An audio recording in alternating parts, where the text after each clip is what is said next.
Good evening दोस्तों। तो आज हम लोग लेक्चर नंबर 10 पढ़ेंगे काइनेमेटिक्स का। और आज हम लोग पढ़ने जा रहे हैं बच्चों मोशन अंडर ग्रेविटी। क्या पढ़ने जा रहे हैं? Motion under gravity. ग्रेविटी का मतलब गुरुत्वाकर्षण। जो मोशन है वो ग्रेविटी के अंतर्गत कैसे होगी उस बात को आज हम लोग जानेंगे इसके थ्रू, इस लेक्चर के थ्रू। ओके।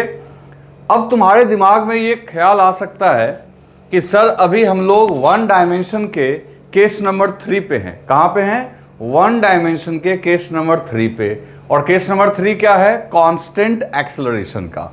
तो कांस्टेंट एक्सेलरेशन का केस है, तो एकाएक ये बीच में कहाँ से आ गया?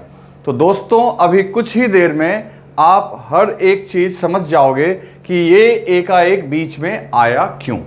क्लियर है? तो चलो, तो सबसे पहले आपने हेडिंग दे दिया motion under gravity.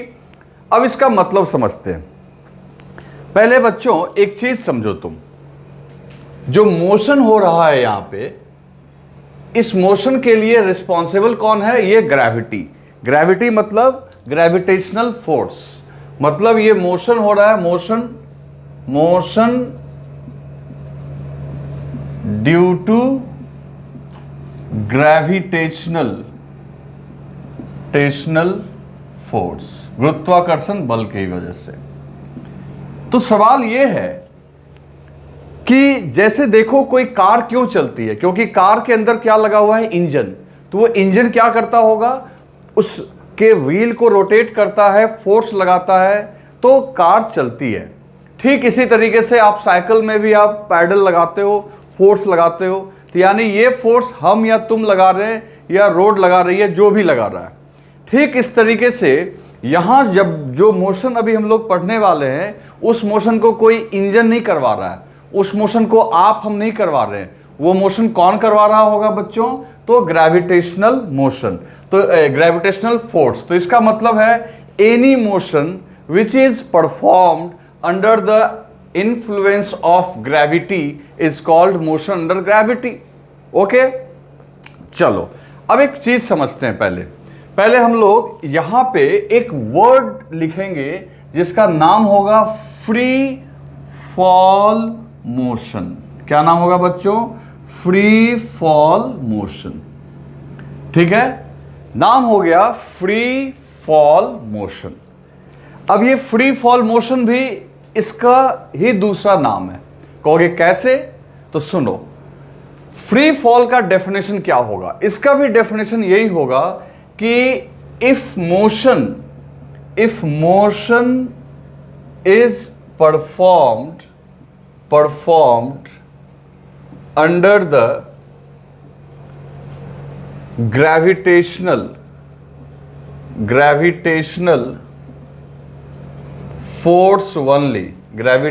force only, then the motion is known as free fall motion। ध्यान दो बच्चों, मैंने क्या लिखा कि अगर मोशन किसी पार्टिकल का जो परफॉर्म मतलब जो मोशन हो रहा है वो सिर्फ ग्रेविटेशनल फोर्स के अंतर्गत हो रहा है। देखो यहां एक वर्ड लिखा हुआ है वनली। वनली का मतलब समझते हो? केवल, यानी बॉडी पे और कोई दूसरा फोर्स नहीं लग रहा हो। कौन सा फोर्स लग रहा हो? सिर्फ ग्रेविटेशनल फोर्स। याद रखेंगे बच्चों, सिर्फ यहां पे हम लोग कौन से फोर्स को कंसीडर करेंगे इस प्रकार के मोशन के दौरान? ग्रेविटेशनल फोर्स को, और किसी फोर्स को कंसीडर नहीं करेंगे। जब ऐसा हो रहा हो तो इसको हम लोग बोलते हैं फ्री फॉल मोशन। अब इसके ऊपर हम लोग अभी और डिस्कशन करेंगे कि ये फ्री फॉल मोशन का कौन एग्जाम्पल है, कैसे एग्जाम्पल है, ये नाम फ्री फॉल का क्या मतलब हुआ। लेकिन अब इसमें तुम देख रहे हो कि बार बार इसकी चर्चा आ रही है, दैट इज ग्रेविटेशनल फोर्स की चर्चा आ रही है। तो हम लोग आगे बढ़ने से पहले ये समझ लें कि कोई भी बॉडी के ऊपर ग्रेविटेशनल फोर्स कैसे लगता है, कितना लगता है, ये चीज आप 9th क्लास में भी पढ़ चुके होंगे, जिसको हम लोग यहां पे अभी एक बार फिर से देखेंगे, जो न्यूटन ने हमें बताया था। ओके दोस्तों, तो पहले आप इसको लिखो और मैं अभी डिस्कशन करूंगा पहले ग्रेविटेशनल फोर्स, अब तब हम लोग वापस अपने टॉपिक के मेन पॉइंट पे आएंगे। तो पढ़ने में तभी तो मजा आएगा। अगर मैं यहाँ से सीधा पढ़ा दूं आगे तो फिर वो जो बुक में जिस तरीके से लिखा होता है वो वाली बात हो जाएगी। आपको पहले इंटरेस्ट डेवलप करवाना है कि ये ग्रेविटेशनल फोर्स क्या है, अब तब हम लोग यहाँ फिर से पहुंचेंगे। ओके, तो लिखो पहले इतना। तो दोस्तों अभी हम लोग देखेंगे कि ये न्यूटन का ग्रेविटेशनल लॉ क्या है। तो देखो, न्यूटन्स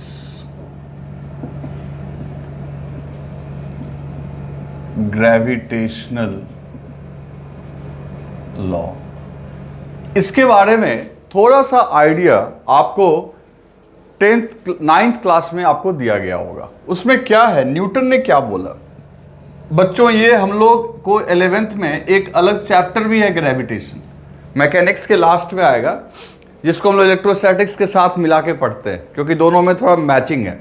तो ये अलग से भी एक चैप्टर है, लेकिन यहाँ इसका थोड़ा यूज है तो आप देख लो। तो ये आपका मान लो न्यूटन ने कहा कि दो बॉडी, एक का मास m1 है, दूसरे का मास m2 है, और इन दोनों के बीच अगर डिस्टेंस r है, जो कि आप जानते होंगे, तो ये इसको अट्रैक्ट करेगा और ये भी इसको अट्रैक्ट करेगा। दोनों एक दूसरे को अट्रैक्ट करेगा। कौन से फोर्स से? ग्रेविटेशनल फोर्स से। और इस ग्रेविटेशनल फोर्स की वैल्यू कितनी होती है बच्चों? तो आप देखो, याद करो, आपको बताया गया होगा कि Gm1m2 अपॉन r स्क्वायर। मतलब कि आपको ये बताया गया है कि जो ग्रेविटेशनल फोर्स है वो G जो है एक ग्रेविटेशनल कांस्टेंट है, ठीक है ना, यूनिवर्सल ग्रेविटेशनल कांस्टेंट। इसकी वैल्यू 6.67 इंटू 10⁻⁻11 होती है ना। और यूनिट की बात जहाँ तक करोगे तो यूनिट देखो, इसका यूनिट हो जाएगा न्यूटन मीटर स्क्वायर पर केजी स्क्वायर। तो दोस्तों ये G एक कांस्टेंट हो गया, बाकी m1 m2 मास हो गया, और r दोनों के बीच का डिस्टेंस के स्क्वायर के। तो ये ग्रेविटेशनल फोर्स लगता है, ओके, दो बॉडी के बीच में। और gravitational force always attractive in nature होता है। कैसा होता है बच्चों? Attractive in nature. Gravitational force जो होता है बच्चों वो अट्रैक्टिव इन नेचर होता है। तो जैसे देखो, अभी हम तुम आसपास में जितनी भी चीजें हैं ये सभी तुमको अट्रैक्ट कर रही होती हैं। मतलब तुम ये समझो कि तुम बैठे हो, तुम्हारे बगल में कोई फ्रेंड बैठा है, वो तुमको खींच रहा है, लेकिन तुम कहोगे कि सर ये फोर्स मेरे को फील नहीं होता है। फील इसलिए नहीं होता है बच्चों क्योंकि देखो, तुम्हारा मान लो मास है 60 kg, तुम्हारे फ्रेंड का है 50 kg, तो 60 इंटू 50 करेंगे मान लो, और G की वैल्यू रखेंगे। तो क्या हो रहा है कि तुम G के ऊपर देखो, G की जो वैल्यू है वो 10⁻⁻11 है, और 10⁻⁻11 ये एक बहुत छोटी सी क्वांटिटी हो गई। तो इसलिए आपका ये जो कैलकुलेशन हो के आएगा ये इतना छोटा होगा कि आप उसको महसूस नहीं कर सकते हो, है ना। तो कहने का मतलब ये है कि आपके ऊपर ग्रेविटेशनल फोर्सेस लग तो रहे हैं, लेकिन आप उसको फील नहीं कर पा रहे हो। जो आपके फ्रेंड ने या आपके नेबरहुड में जो भी चीज़ें हैं, कोई भी चीज़, साइकिल, ट्रक, बस, एनीथिंग, वो सब कुछ आपको अपनी ओर खींचता है, लेकिन आपको महसूस इसलिए नहीं होता है क्योंकि ये G के वजह से वो फोर्स हो जाता है नेग्लिजिबल। तो तुम कहोगे कि सर क्या हम लोग कभी ग्रेविटी को फील नहीं कर सकते? तो आंसर है नो, हम लोग ग्रेविटी को फील कर सकते हैं, बशर्ते कंडीशन ये है कि इस G के इस छोटे से वैल्यू को कोई बड़ा करने वाला आ जाए। तो कौन बड़ा करेगा भाई? तो मान लो अगर तुम्हारा फ्रेंड जो तुम्हारे बगल में बैठा हुआ है उसका मास 10⁻⁻11 है ना G, उसका मास होता 10⁻12 प्लस में होता, तो सोचो वो इसके इफेक्ट को कैंसिल करता कि नहीं करता। और इन दैट केस आपको फोर्स की वैल्यू कुछ ना कुछ मिल जाती। मतलब समझ रहे हो ना मेरा कहने का मतलब कि 10⁻⁻11 को अगर 10⁻+ अगर तुम्हारे फ्रेंड का मास 10⁻12 होगा तो वो तुम्हारे इस G को कुछ ना कुछ तो कैंसिल करेगा, तो उस केस में आपको फोर्स महसूस होगा। तो कहोगे ऐसी कौन सी चीज है? तो बच्चों ऐसी चीज जो है वो ये अर्थ है ना। तो अब हम लोग अपने फ्रेंड वाले ग्रेविटेशनल फोर्स को तो फील नहीं कर पाते हैं, लेकिन हम लोगों का इंटरैक्शन अर्थ के साथ भी तो होता है। हम लोग आखिर अर्थ के सरफेस पे बैठे हुए हैं, तो अर्थ का मास तो बहुत ज़्यादा है, तो अर्थ हम लोग के ऊपर ग्रेविटी लगा सकती है, और वो ग्रेविटी हम लोग को महसूस भी होती है। तुम कहोगे कि होती है कि बिल्कुल होती है। तुम देखो, अगर तुम गिर जाते हो ज़मीन पे, या अगर कोई मान लो छत से छलांग लगा दिया, ऐसा ट्राई मत करना, कोई अगर छत से छलांग लगा दिया तो आखिर नीचे गिरता है ना भाई। क्यों नीचे गिरता है? क्योंकि अर्थ ने उसको ग्रेविटेशनल फोर्स से नीचे खींच लिया। ओके, तो इसका मतलब है, कोई पूछेगा अर्थ की ग्रेविटी क्यों फील होती है, तो ये m1 m2 में जो अर्थ का मास जब आएगा वो बहुत बड़ा है, उसकी फीलिंग हमें आएगी। तो जब अब हम लोग यहाँ जब पढ़ने जा रहे हैं, तो हम लोगों को एक चीज़ दिमाग में क्लियर हो गया कि न्यूटन के इस फॉर्मूला में एक मास तो हम उस बॉडी का रखेंगे, और दूसरा मास अर्थ का होगा, क्योंकि अर्थ और बॉडी के बीच का जो ग्रेविटेशनल इंटरैक्शन है, इंटरैक्शन मतलब इन दोनों के बीच लगने वाला जो फोर्स है, वही आपका सिग्निफिकेंट है, उसी को हम लोग कैलकुलेट कर सकते हैं मोशन पर्पस से। तो देखो, अब सीधी सी बात है, मान लो यहां पे मैं डायग्राम बना रहा हूं, ध्यान देना, ये है अर्थ, है ना। अर्थ आपका स्फेरिकल शेप का हुआ, और अर्थ के सरफेस से मान लो h हाइट पे ये बॉडी है, ये अर्थ का सरफेस हो गया, और ये बॉडी, यानी बॉडी मतलब कोई भी पार्टिकल, कोई भी बॉक्स, एनीथिंग जिसका मास क्या है m, और ये नीचे में कौन है बच्चों? अर्थ। अब अर्थ का मास है m, this is mass of अर्थ। तो अर्थ इस बॉडी को जो देख रहे हो तुम ऊपर में, इस बॉडी को अर्थ अपनी ओर अट्रैक्ट करेगी नीचे। तुम कहोगे कि क्या ये बॉडी अर्थ को अट्रैक्ट नहीं करेगी? अर्थ को भी अट्रैक्ट करेगी, लेकिन अर्थ पे क्या कोई फर्क पड़ने वाला है? अर्थ का इतना मास है कि अर्थ पे कोई फर्क नहीं पड़ेगा, फर्क आप ही के ऊपर पड़ेगा। तो खैर तुम्हारे ऊपर ही देखना है मेरे को। तो अर्थ ने इस बॉडी को नीचे फोर्स लगाया, ग्रेविटेशनल फोर्स। अब ये जो ग्रेविटेशनल फोर्स है, इसकी वैल्यू कैसे निकालेंगे? तो बच्चों, जब हम लोग चैप्टर पढ़ेंगे ग्रेविटी का, तो मैं वहां बताऊंगा कि अर्थ के साथ जो हम लोग ग्रेविटेशनल फोर्स कैलकुलेट करते हैं, उसमें बॉडी और अर्थ के बीच का जो डिस्टेंस होता है, वो सरफेस से नहीं लेते हैं, अर्थ के सेंटर से। This is centre of earth. ये क्या है बच्चों? Centre of earth. ये अर्थ का सेंटर है। तो सेंटर से उस बॉडी के बीच का डिस्टेंस कितना हो गया? r plus H. तो अब अगर हम लोग लिखेंगे यहां पे इस फॉर्मूला का यूज करके कि F is equal to G capital M। M क्या हो गया बच्चों? Mass of earth into small m, तुम्हारी बॉडी का वेट डिवाइडेड बाय डिस्टेंस कितना हुआ। तो मैंने बताया ना कि डिस्टेंस कहां से लेना है बच्चों, ध्यान से सुनो मेरी बात। डिस्टेंस कहां से लोगे? अर्थ के सेंटर से बॉडी के बीच। तो अर्थ का सेंटर से बॉडी के बीच की जो दूरी है बच्चों, वो है r प्लस एच का स्क्वायर। आ रही है बात समझ में? तो ये ग्रेविटेशनल फोर्स है जो किसी बॉडी के ऊपर अर्थ लगाती है। ठीक है, चलो अब इसमें थोड़ा और आगे बढ़ते हैं, दिमाग लगाते हैं, कुछ कैलकुलेशन करेंगे। इसको थोड़ा छोटा करते हैं। ये फॉर्मूला थोड़ा बड़ा दिख रहा है, इसको भी हम लोग छोटा करेंगे, देखते जाओ बस तुम। अब इसमें क्या करो बच्चों, G capital M small m। अब इसमें R कॉमन निकाल लो। तो R कॉमन निकाल लोगे तो ये हो जाएगा R स्क्वायर, और ब्रैकेट में हो जाएगा 1 प्लस h बाई R का होल स्क्वायर। अब ये जो मैंने कॉमन निकाला, कुछ बच्चों को ये दिक्कत आ सकती है कि सर आपने कैसे कॉमन निकाल लिया। तो मैं थोड़ा बता दूं ये कॉमन कैसे निकाला गया। तो आप ऐसे जानकारी के लिए देख लो, मान लो कहीं पे a प्लस बी का होल स्क्वायर है, ठीक।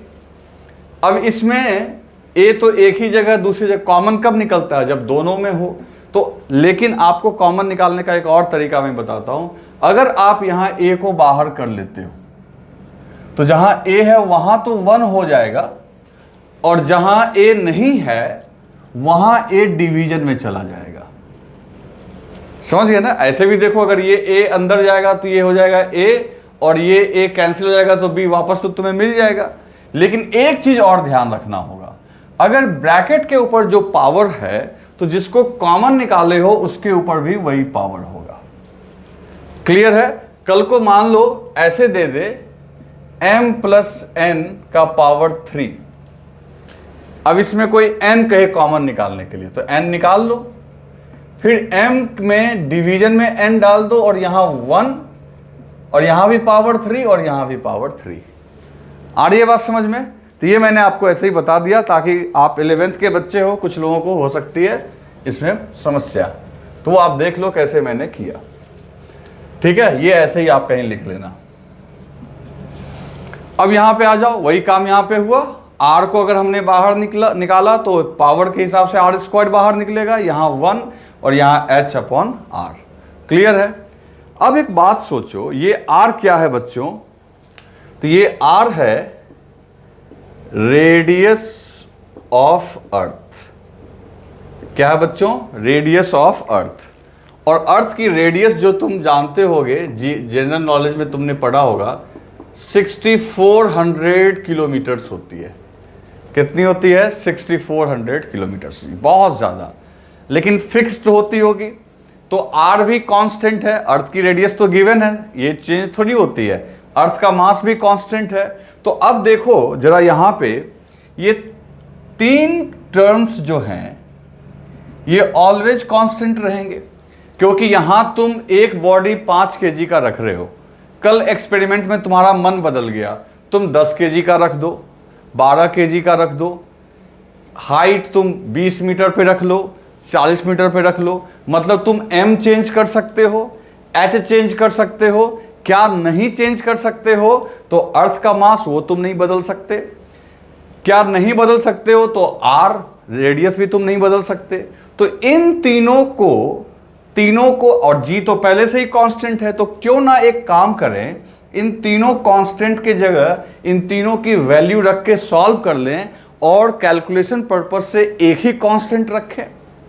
आ रही है बात समझ में? साइंटिस्ट ने क्या किया, जब ये तीनों ही कांस्टेंट रहेंगे हमेशा, तो इन तीनों की जगह, तो देखो क्या हुआ, यहां मैं बॉक्स में लिख रहा हूं।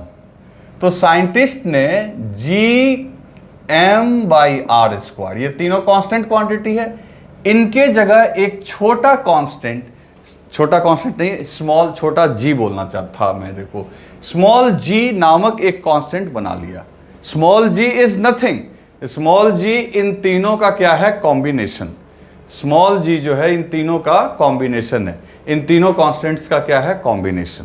तो बच्चों अगर इन सभी के जगह हम लोग स्मॉल g रख लें तो ये फोर्स का जो कैलकुलेशन निकल के आया, ये mg, अब ये r² तो इसी में शामिल हो गया है, अपॉन 1 प्लस h/r का होल स्क्वायर। आ रही है बात समझ में? तो अर्थ जो है किसी बॉडी पे जो फोर्स लगाती है, जो बॉडी उससे h हाइट पे होती है, कितना फोर्स लगाती है। तो अब ये सारा फॉर्मूला भूल जाओ, आप फॉर्मूला क्या याद रखोगे? mg अपॉन 1 प्लस h/r का स्क्वायर। अभी मैं g के वैल्यू के बारे में भी बात करता हूं, तो पहले आप जल्दी से इसे लिख लो, जल्दी से लिखो इसे।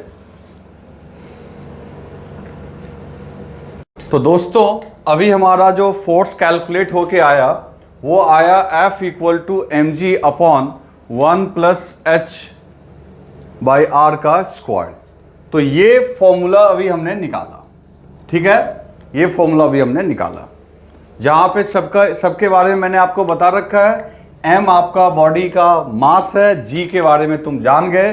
अब g की वैल्यू देखते हैं। तो g की वैल्यू, g आपको पता है क्या था? g capital M upon r²। अच्छे से परिचय हो जाए, gravitational constant, mass of earth, radius of earth, इन सभी के वैल्यू को अगर हम लोग रखेंगे तो this will come to 9.8 metre per second square. तो g की ये वैल्यू आप याद रखेंगे, समझ गए ना? Which is approximately equals to 10 metre per second square.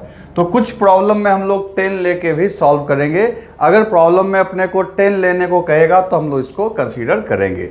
और इसका एक और वैल्यू होता है बच्चों, वो भी आप याद रखो, 32 फीट पर सेकेंड स्क्वायर। जी की जो वैल्यू है वो 32 फीट पर सेकेंड स्क्वायर भी हो सकती है। क्लियर? चलो, तो यहां तक अभी हमने देख लिया कि ये जी की वैल्यू है जो कि 32 पर। अब वापस आ जाओ, तुम अभी भी ये देखो, कोई तुमसे पूछे ये फोर्स कांस्टेंट है या वेरिएबल, तो तुम्हारा जवाब होगा कि दोस्त मास किसी बॉडी का तो कांस्टेंट होता है, आर भी कांस्टेंट होता है, रेडियस है, लेकिन एच हाइट तो वेरी करेगा। अगर कोई बॉडी 6 kg का है और उसको अर्थ सरफेस से जैसे जैसे ऊपर लेके जाओगे तो तुम देखोगे कि ये एच क्या हो रहा है, चेंज हो रहा है। तो एच चेंज होने से फोर्स चेंज होगा कि नहीं होगा? तो मैथमेटिकली ऐसा लग रहा है यहां से कि एफ डिपेंड्स, एफ निर्भर करता है ऑन एच। एफ किसके ऊपर निर्भर कर रहा है बच्चों? एच पे। लेकिन अब एक बात सुनो, तुम जरा गौर करो, ये नीचे में जो आर है, ये आर क्या है? अर्थ की रेडियस। लेकिन ऊपर में जो एच है, ये एच क्या है? बॉडी की height from the earth surface. तो कहां ये किलोमीटर्स में? 6400 किलोमीटर। Can you imagine? ये कितना है? 6400 किलोमीटर। और ये जो ऊपर वाला एच है, बॉडी को अगर किसी बॉडी को अगर अर्थ सरफेस से रखते हैं तो 10 मीटर पे, 20 मीटर पे, 30 मीटर पे, ये इस टाइप के हाइट्स पे रखते हैं। तो इससे क्या होता है बच्चों कि ऊपर सोचो मीटर्स में है और नीचे किलोमीटर्स में। क्योंकि जब भी देखो, फिजिक्स क्यों पढ़ते हैं? डे टू डे लाइफ में यूज करने के लिए। तो डे टू डे लाइफ में जो आपका फिजिक्स है उसमें कोई भी बॉडी किसी छत से गिराओगे, किसी टावर से गिराओगे, यही ना करोगे, तो एच की वैल्यू तो मीटर्स में रखोगे। और जबकि आर क्या है? Radius of earth which is in kilometre. तो हम कह सकते हैं कि यहां पे if H is very very less than R, देखो 2 बार ऐसे साइन देने का मतलब है एच बहुत ही छोटा है किससे? आर से। तो उस केस में एच अपॉन आर अगर किसी बहुत छोटे से क्वांटिटी को बहुत बड़े क्वांटिटी से डिवाइड कर दोगे तो वो ऑलमोस्ट, ये साइन देने का मतलब है लगभग, मतलब लगभग किसके बराबर हो जाएगा? 0 के बराबर होगा। तो उस केस में बच्चों एक बात सोचो, F इक्वल्स टू हो जाएगा mg अपॉन 1 प्लस 0 का स्क्वायर। तो ये ऑटोमेटिकली ये आ जाएगा बच्चों F इक्वल्स टू mg। अब बताओ, रियल फॉर्मूला ये है, लेकिन यूज हम लोग करेंगे ये यूज क्यों करेंगे? तो प्रैक्टिकल लाइफ में एच आर के अपेक्षा क्या होता है? बहुत छोटा। तो एच अगर आर से बहुत छोटा होगा तो बच्चों बॉडी पे लगने वाला जो ग्रेविटेशनल फोर्स है, दिस इज ग्रेविटेशनल फोर्स। ये जो ग्रेविटेशनल फोर्स हो गया, ये क्या हो गया आपका? ये जो हो गया आपका, ये हो गया mg। तो आज से इस चैप्टर में, इसके अगले चैप्टर में या कहीं भी, जब तक कि ये क्वेश्चन में ना लिखा रहे कि बॉडी को 5000 किलोमीटर्स पे लेके चले गए, तब तक आप मान के चलो कि कम हाइट के लिए हम लोग काम करते हैं। कम हाइट मतलब 100 metre, 200 metre, 400 metre.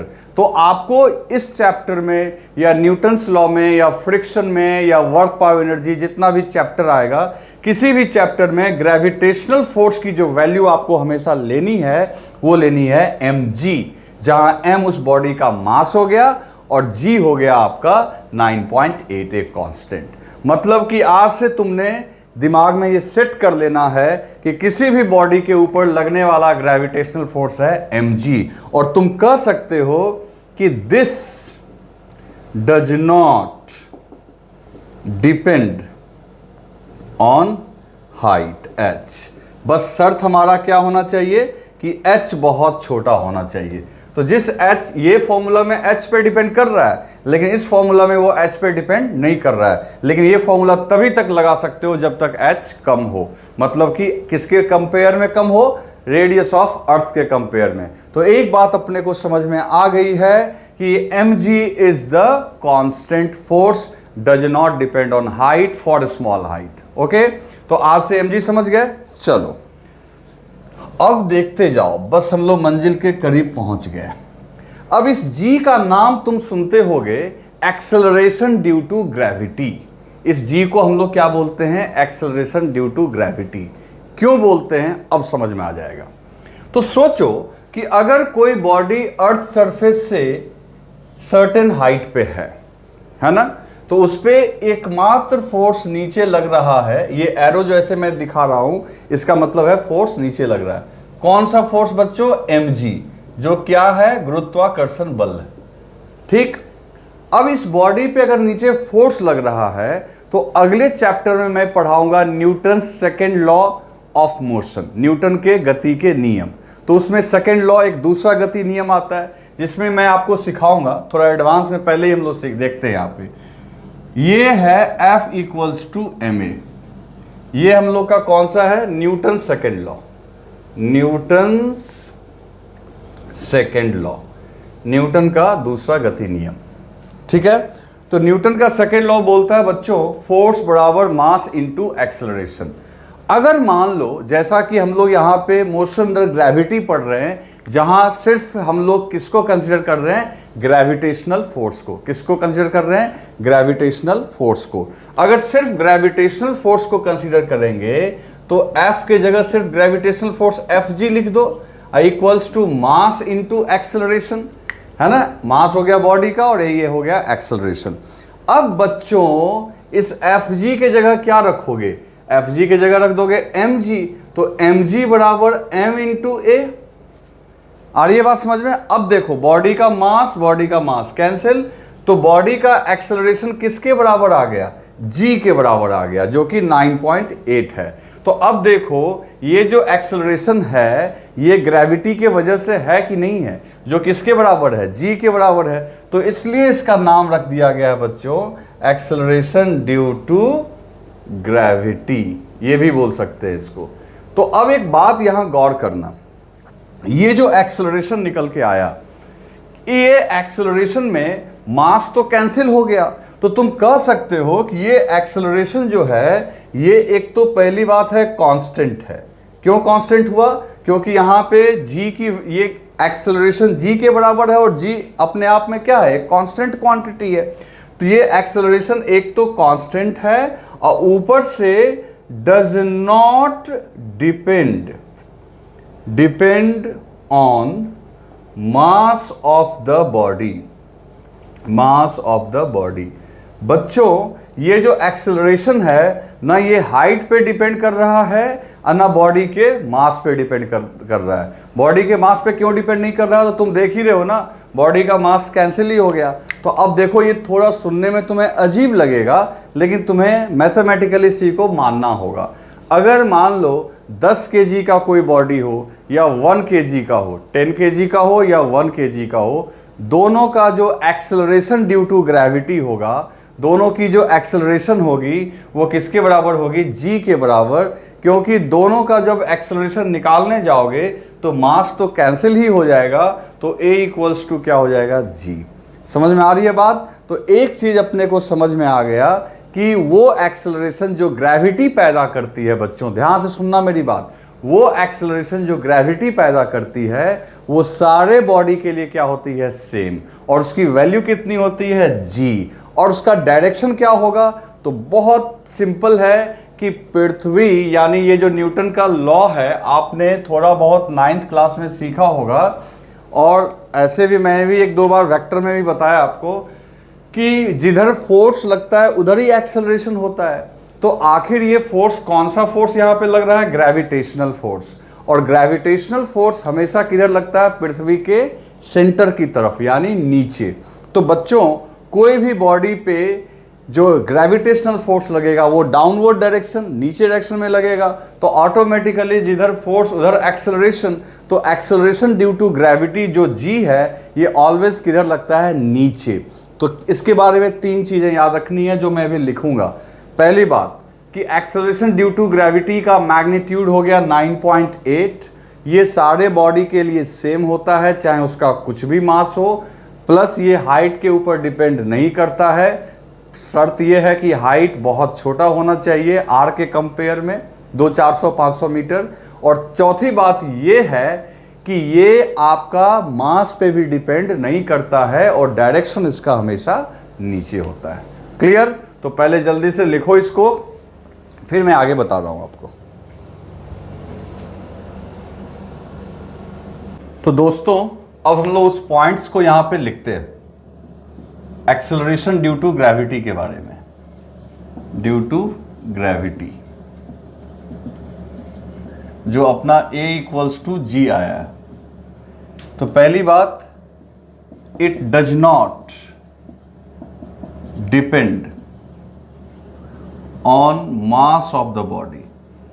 Mass of the body means same for all bodies.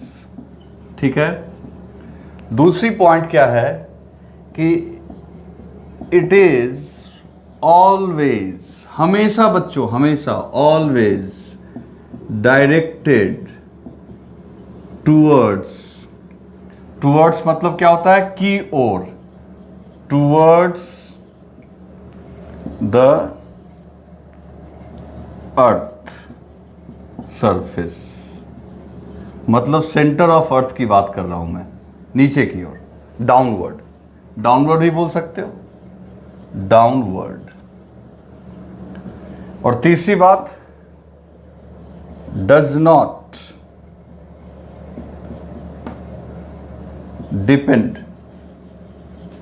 Depend on height from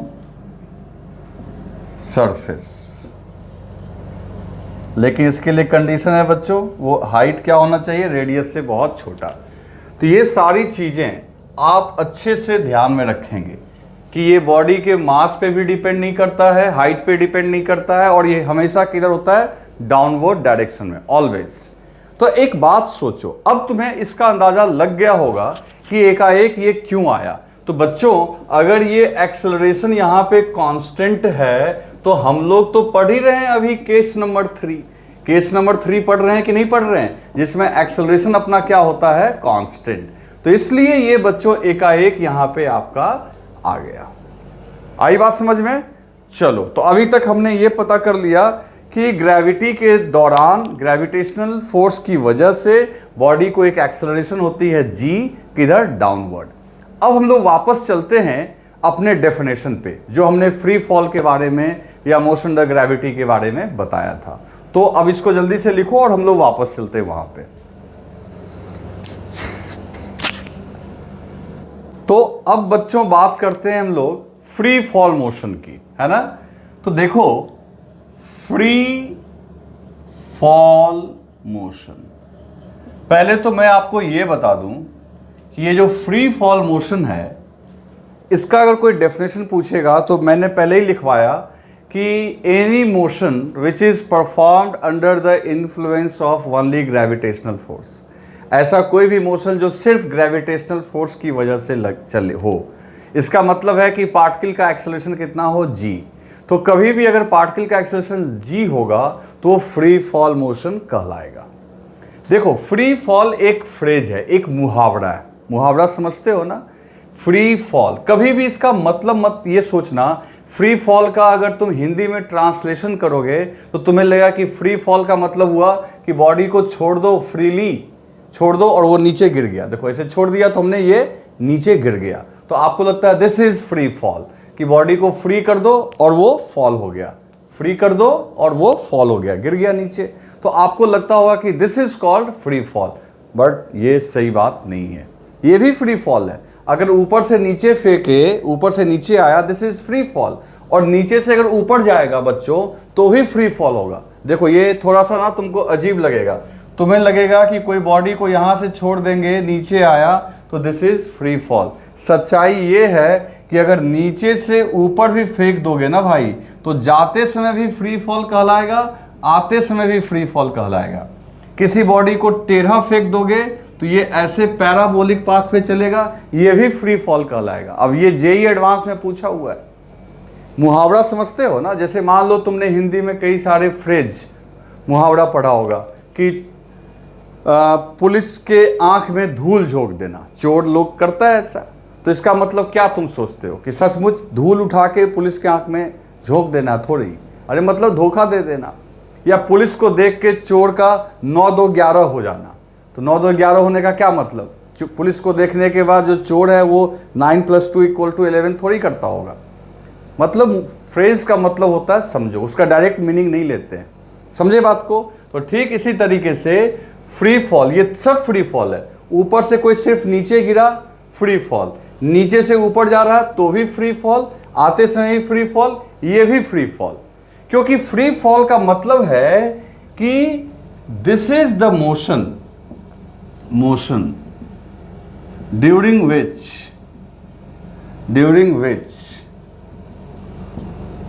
we consider only one force, that is gravitational force। समझ में आ रही है बात? ग्रेविटेशनल फोर्स, ठीक है। तो कोई पूछेगा फ्री फॉल के एग्जाम्पल बताओ, तो देखो एक तो सिंपल एग्जाम्पल हो गया, अब इसके 3 एग्जाम्पल्स में भी ड्रॉ करके आपको दिखा रहा हूं। तुम ये समझ गए हो कि ये एक ऐसा मोशन हुआ जिसमें हम लोग सिर्फ मान के चलेंगे कि बॉडी के ऊपर कौन सा फोर्स लग रहा है? ग्रेविटेशनल फोर्स, ठीक है, ये ध्यान रखना। अब इसके एग्जाम्पल, ठीक है, इसके एग्जाम्पल अब मैं अच्छे से डायग्राम बना के दिखा रहा हूँ। एग्जाम्पल, अब इसके 3 एग्जाम्पल्स मैं आपको दे रहा हूँ। अब देखो एक एक करके। एक एग्जाम्पल हो गया जो हम लोग यहीं पढ़ेंगे, that is motion under gravity in 1 dimension। क्योंकि हम लोग 1 डायमेंशन में है तो यही वाला एग्जाम्पल पढ़ेंगे। तो ये कौन सा एग्जाम्पल हुआ? तो बच्चों किसी स्टोन को नीचे से ऊपर फेंकते हो, है ना, तो ये ऊपर जाता है, स्टोन को फेंकते हो तो ऊपर जाता है, और फिर किसी हाइट पे जाके रुकेगा। कॉमन सेंस है ना, किसी बॉडी को नीचे से ऊपर फेंकोगे तो एक हाइट तक जाएगा, फिर वहां जाके रुकेगा, और फिर क्या होगा? वहां से ये वापस आ जाएगा। तो ये भी फ्री फॉल हुआ, जाना भी फ्री फॉल, आना भी फ्री फॉल। अगर सीधा यहां से रिलीज कर दिए तो भी फ्री फॉल होगा, समझ गए? तो ये हम लोग यहां पढ़ने वाले हैं। Example number 2, projectile motion. ये हम लोग 2 डायमेंशन में पढ़ेंगे, प्रोजेक्टाइल मोशन। ये हम लोग इस टॉपिक के बाद पढ़ेंगे। ये 2D मोशन है, ठीक है बच्चों। इसमें क्या करते हैं हम लोग? कोई भी चीज़ को किसी एंगल पे फेंकते हैं, जैसे क्रिकेट का बॉल फेंकना, या जैवलिन थ्रो करना, डिस्कस थ्रो करना, किसी एंगल पे थ्रो करना। इसमें बॉडी जो है वो ऐसे चलता है, ऐसे पैराबोलिक पाथ पे। लेकिन इस दौरान भी पार्टिकल का जो एक्सेलरेशन है वो नीचे ही लगेगा, क्योंकि पृथ्वी क्या करेगी? लगातार नीचे खींचेगी। ये जो एरो दिखा रहा हूं ना मैं, ये एक्सेलरेशन है, जी, डाउनवर्ड, हमेशा किधर लग रहा है? नीचे। समझ गए ना? तो ये भी आपका क्या हो गया? फ्री फॉल का ही एग्जाम्पल हो गया। अच्छा, यहां भी देखो, यहां भी कंफ्यूजन नहीं हो, जाते समय भी पृथ्वी नीचे खींच रही है और आते समय भी नीचे। जाओ चाहे आओ, पृथ्वी हमेशा नीचे ही खींचेगी, और जो ग्रेविटेशनल जो एक्सेलरेशन होगा जी, वो भी किधर होगा? नीचे ही होगा। ये क्लियर है। तो ये 2 एग्जाम्पल तो है। एक तीसरा एग्जाम्पल है जो जेई ने पूछा था। देखो उसने क्या पूछा था? मान लो ये अर्थ है, ठीक है ना, अर्थ, और ये जो हम लोग सैटेलाइट रिलीज करते हैं, जो मान लो ये टेलीकम्युनिकेशन के लिए या मौसम की जानकारी के लिए, जो वेदर फोरकास्ट करने के लिए, तो वो सैटेलाइट जो है वो अर्थ के ऑर्बिट में सर्कुलर पाथ पे घूमता रहता है। तो ये सैटेलाइट जो घूम रहा होता है सर्कुलर पाथ पे, इस सैटेलाइट को भी अर्थ क्या करती है? अपनी ओर खींचती है, ठीक है ना। जैसे मान लो ये सर्कुलर मोशन का एग्जाम्पल हो गया जो हम लोग पढ़ेंगे आगे। जैसे मान लो कोई स्टोन को अगर तुम नचाना चाहते हो तो उसको एक रस्सी से बांध के, एक स्ट्रिंग से बांध के नचाते हो, तो वो रस्सी का काम यहाँ पे कौन कर रहा है? Gravitational force. तो ये सैटेलाइट भी जो नाच रहा है अर्थ के चारों तरफ, यानी यहां बोल देंगे मोशन ऑफ सैटेलाइट अराउंड अर्थ। ये अर्थ के अराउंड जो मोशन ऑफ सैटेलाइट है, ये भी बच्चों फ्री फॉल है, जबकि यहाँ तो कोई फॉल वॉल नहीं हो रहा, ये तो घूम रहा है। लेकिन ये फ्री फॉल इसलिए है क्योंकि ये मोशन किसके अंतर्गत हो रहा है बच्चों, ग्रेविटेशनल। लेकिन ये भी 2D में आएगा, यानी सर्कुलर मोशन में पढ़ेंगे, तो ये दोनों तो आगे आएगा, लेकिन ये अपने काम का है। समझ गए ना? अब जाके हम लोग टॉपिक पे पहुंच गए, तो अब आपको समझ में आया ना ये बीच में क्यों आया और इतनी जानकारी अपने को क्यों लेनी पड़ी। तो बच्चों याद रखना, फ्री फॉल का ये तीनों ही एग्जाम्पल है, ठीक है? तो चलो जल्दी से लिख लो इसे। ठीक है दोस्तों, तो अब आपको ये समझ में आ गया कि हम लोग इसका पहला वाला एग्जाम्पल पढ़ेंगे, motion under gravity in one dimension. ठीक है? और ये भी अपने को समझ में आ गया कि इस दौरान, अब देखो इसके प्रॉब्लम्स को डील करना कितना आसान हो गया। अभी तक जो हम लोग प्रॉब्लम डीपीपी डिस्कस किए, वहाँ पे अलग से एक्सेलरेशन लिखा हुआ रहता था कि पार्टिकल की ये एक्सेलरेशन है। अब इसके प्रॉब्लम को डिस्कस करने में सबसे फ़ायदा क्या होगा बच्चों, एक्सेलरेशन ऑलरेडी तुमको पता है, हर एक पार्टिकल की जो एक्सेलरेशन होगी वो g होगी और उसका डायरेक्शन भी फिक्स होगा किधर, डाउनवर्ड, और वैल्यू कितनी हो गई 9.8। ठीक है? और वो एक्सेलरेशन कांस्टेंट है। तो जो तुमने 5 फॉर्मूला पढ़ा है, v equals to u plus a t, delta x equal to u t plus half a t square, है ना, v square equal to u square plus 2as, और nth सेकेंड में delta x n equal to u plus a by two 2n minus 1, या average velocity, वो सारे formula यहाँ भी valid होंगे।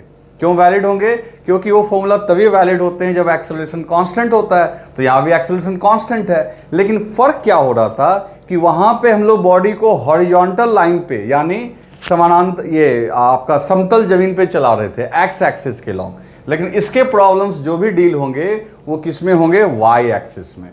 ठीक है ना? बस इतना का फर्क होगा। और आसान तो मैंने पहले ही बोला कि इसमें g आपको ऑलरेडी एक्सेलरेशन सारे प्रॉब्लम्स में पता होगा। ठीक है? तो दोस्तों अब कल हम लोग क्या करेंगे, आज वो क्योंकि आज डिस्कशन होगा तो बीच में रह जाएगा तो मज़ा नहीं आएगा। तो कल मैं आपको पहले इसकी इक्वेशन को समझाऊंगा और उसके ऊपर 7-8 नए मॉडल टाइप के जो क्वेश्चंस हैं वो मैं करवाऊंगा। ठीक है? और लेक्चर के लास्ट में, चूंकि परसों संडे है, मतलब नेक्स्ट डे आपको हॉलीडे है, तो उस दिन के लिए आपको जो है वो एक डीपीपी दे दिया जाएगा।